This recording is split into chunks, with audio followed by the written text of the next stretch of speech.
एक राजा था और राजा का मंत्री राजा से चतुर था। राजा का मंत्री राजा से ज्यादा बुद्धिमान था, तो राजा उस मंत्री के ही भरोसे पूरा राज्य चलाता था। एक दिन राजा का साला आ गया, और राजा का साला आया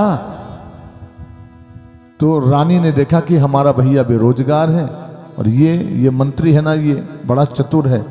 अपने पति से कहा इसको हटाओ, मेरे भाई को इस जगह रख लो, मेरे भाई को मंत्री बना लो, इसको हटा दीजिए। तो राजा ने कहा पागल तो नहीं हो गई, इसी के दम पे तो पूरा सब कुछ चल रहा है, अगर ये चला जाएगा तो हमें तो कुछ आता ही पता नहीं है।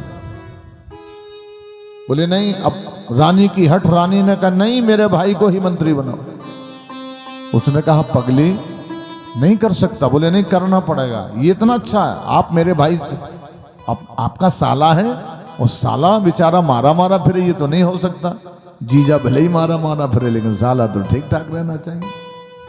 फिर राजा ने कहा हम परीक्षा करते हैं, देख दोनों की परीक्षा करते हैं, अगर तुम्हारा भाई परीक्षा में पास हो जाएगा तो मंत्री बना लेंगे, इसको हटा देंगे। राजा ने अपनी पत्नी से पूछा आप पहले किसकी परीक्षा लें, इस मंत्री की परीक्षा लें कि अपने साले की परीक्षा लें? तो रानी ने कहा कि मेरे भाई की परीक्षा पहले ले लो।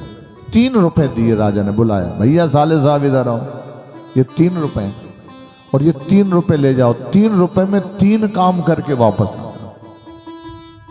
जीजा जी कौन कौन से काम करना? 1 रुपए में वो काम करो कि मैं संतुष्ट हो जाऊं, 1 रुपए में प्रेजेंट का, वर्तमान का सुख मुझे मिल जाए तुरंत, ठीक है। 1 रुपए, अब बचे 2 रुपए, 1 रुपए में वहां का सुख मिले, मरने के बाद सुख मिले, और बचा 1 रुपए, और 1 रुपए में वो काम करना है ना यहां का रहे ना वहां का, ना अब का ना जब का। अब ये 3 रुपए लेके गया, दिन भर घूम रहा, क्या करूं, 1 रुपए में राजा को कैसे संतुष्टि मिलेगी, क्या ऐसा खरीद के ले जाऊं, एक सोने की चांदी की अंगूठी मणि की ले जाऊं तो 1 रुपए में थोड़ी आएगी।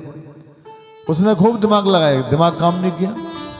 शाम को वापस आया और उसने तुरंत ही, राजा ने पूछा क्यों साले साहब लाए? बोले महाराज ये 3 के 3 पैसा पकड़ो, हमारा तो दिमाग ही नहीं काम किया।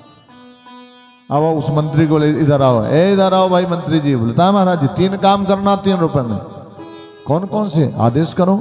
1 रुपए में तुरंत प्रेजेंट वाला सुख मिल जाए, आनंद की अनुभूति हो जाए, बहुत अच्छा लगे, और 1 रुपए में ऊपर वाला सुख मिले, और 1 रुपए में ना ऊपर का मिले ना नीचे का मिले, साहब ना अब का ना जब का। हमारा जी हो जाएगा। वो मंत्री 3 रुपए लेके आया, एक जगह जैसी सुल्लेरी जी के यहाँ भागवत जी की कथा चल रही है, वहां भी कथा चल रही थी। वो मंत्री गया, उसने प्रणाम किया, भागवत जी को 1 रुपए चढ़ा दिया, लो महाराज भगवान के चरणों में। आगे बढ़ा तो एक सुंदर मिठाई की दुकान थी, उससे पूछा क्या भाई ये 4 सुंदर सुंदर काला जाम कितने के? काय के? बोले शुद्ध गाय के घी के हैं, तो 4 पैक कर दे। एक लिफाफे में उसने 4 काला जाम पैक कराए, जेब में डाले। आगे बढ़ा तो कुछ नर्तकियां वेश्याएं नाच रही थी, 1 रुपए उसने उस वेश्याओं को दे दिया, लो ले जाओ। शाम को वापस आया, राजा ने पूछा क्यों मंत्री जी हो गया काम? बोले हाँ महाराज जी हो गया। तो अब का सुख दो। तो तुरंत 4 काला जाम निकाले, बोले लो ठंडा सा 1 गिलास पानी, और जहां से गाय की घी के सुंदर 4 काला जाम राजा ने खाए, 1 गिलास पानी भी। अरे भाई मंत्री आनंद आ गया, बड़ा सुंदर। आइए विश्वकर्मा जी विराज। एक तो हो गया ये तुरंत वाला सुख, आइए जय जय श्री राम। और एक उधर का, बोले भाई एक वहां का, बोले महाराज उसकी व्यवस्था कर दी मैंने। एक जगह कथा चल रही थी तो 1 रुपए भागवत जी के चरणों में दे के आया, ये बुकिंग हो गई, वहां पक्का हो गया, वो लग गया ठिकाना। और एक ना यहाँ का ना वहां का, बोले नर्तकियां वेश्याएं नाच रही थी, वो ना यहाँ मिलेगा ना कहीं नहीं मिलेगा।